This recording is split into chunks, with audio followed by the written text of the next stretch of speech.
శ్రీశైల దేవస్థానంలో లోక కళ్యాణం కోసం ఆలయ ప్రాంగణంలోని వీరభద్రస్వామి, జ్వాలా వీరభద్రస్వామి వార్లకు విశేష పూజలు నిర్వహించారు. ప్రదోష కాలంలో స్వామివారికి విశేష అభిషేకాలు నిర్వహించడం ఆనవాయితీగా వస్తోంది. ఈ పూజల వల్ల లోకశాంతి, దుర్భిక్ష నివారణతో పాటు క్షేత్ర అభివృద్ధి జరుగుతుందని భక్తుల నమ్మకం.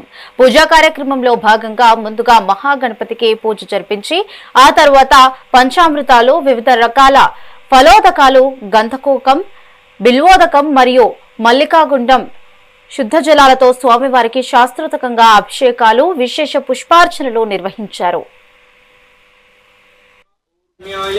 నమఃకృత్సవేదాయ ధావదేదత్వనాంపతయే నమో నమస్ృకామిభ్యో జిఘాగుంసభ్యో ముచ్ఛతాంపతయేస్తు భగవన్ విశ్వేశ్వరాయ త్రిపురాంధకాయ త్రికాత్మికావినేక్షేత్రానాంపతయామసి యథా నః సర్వమిద్యతో హి గుంజ